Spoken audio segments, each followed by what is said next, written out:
and welcome into Talk FCB and welcome back here to the channel, guys, and very big news on today's agenda in this news roundup video, because our search for a centre forward, our backup number 9, may be at its end, and it does bring a surprising conclusion. We are going to be covering all that in this video, along with Dembele, Samper and Denis Suarez. It's all coming up. Let's do this. And if we first of all start with that very important news pertaining to Ousmane Dembele, who really lit up the Camp Nou last night with his performance against Leganés, but it was sadly cut short, of course, after the Frenchman went down in a bit of a heap following a very unfortunate landing on his left ankle. He fell, he was unchallenged, and at the time it all looked very concerning for Ousmane Dembele. Many of us, of course, fearing the worst, given his unfortunate injury history. But good news it is, very good news. The injury is not serious in the slightest. Following further tests that he had this morning in Barcelona, the club have officially confirmed now that Dembele has only suffered a sprained ankle, which will keep him out of action for just 15 days, which obviously is a lot more positive than it could have been. It could have been a lot worse, it could have been a tear, it could have even been a break. Thankfully, it is not that serious, and Dembele will be back with us in just 15 days' time. That being said, those 15 days will see him miss the next 4 Barcelona fixtures. He'll miss both legs of our Copa del Rey quarter-final against Sevilla away first, and then back at the Camp Nou. He'll also miss our visit to Girona in the league next weekend, which could be a tricky game, and also our meeting against Valencia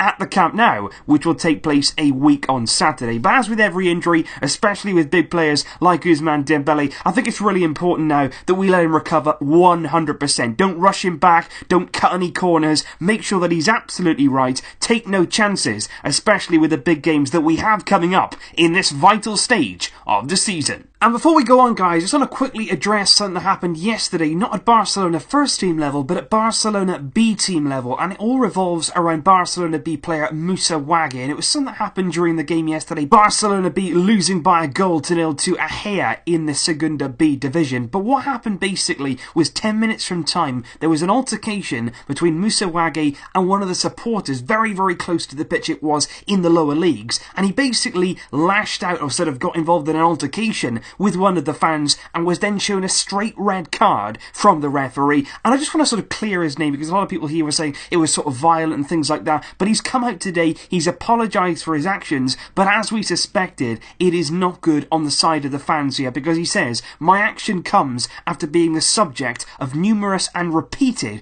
insults and racist chants that should never ever be tolerated on a football field. So once again here, in Spanish football, we know there is a bit of a problem with racism, and not only racism in and around the football field, this has got to be dealt with. You've got to deal with this here. The clubs have got to be punished on behalf of their supporters. They have to act against things like this. Obviously, what Moussa Wagué did, you shouldn't do. You shouldn't retaliate. You can't get involved in things like that as a footballer. But at the same time, these players have got to be respected. They have to be protected. And racism, like you say, whether it be in football or any other area of life, it's not acceptable and cannot under any circumstances be tolerated. And now we move on to the imminent future of Sergi Samper, who has received the medical green light at long last, along with Thomas Vermaelen. Just a few days ago, he was all cleared. He has now recovered from that recent injury that he suffered. But whilst Thomas Vermaelen appeared straight back into the Barcelona team, and he really impressed last night on his return, Sergi Samper was not included so quickly, and in fact, he's unlikely to be included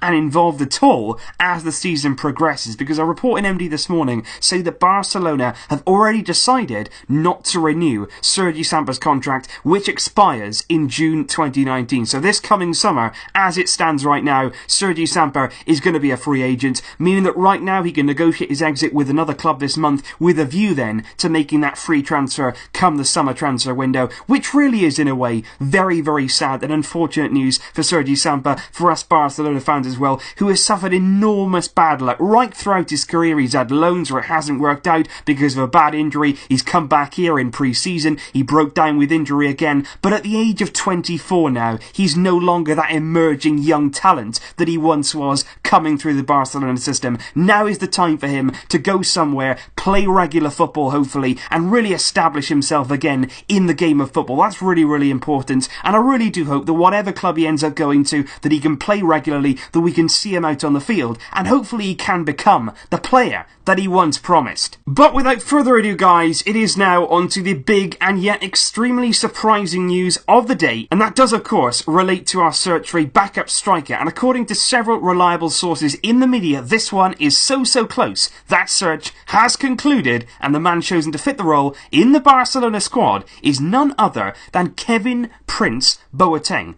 I repeat, Kevin Prince Boateng. You did hear me correctly. We have identified the former Hertha Berlin, Tottenham, Dortmund, Portsmouth, AC Milan, Schalke, Las Palmas, Frankfurt player is set to join Barcelona in the coming days after Barcelona closed an agreement with his current club Sassuolo. Now, according to reports in both Italy and Spain, Boateng will join Barcelona on an initial loan deal until the end of the season. At the end of that loan deal, there will be an option to buy at the end of the season, very similar to the deal we concluded with Valencia for Jason Murillo. According to Sky in Italy, that buy option will stand at €8 million, and according to TV3, another reliable source, he will undergo his medical with Barcelona tomorrow. This is all moving very quickly. The reports came out this morning. They were very concrete right across the board. Boateng on his way to Barcelona, and meanwhile Rakwan, who say the player is very much on his way, is going to be on a plane soon, arriving in the city of Barcelona. Rakwan say that Ernesto Valverde himself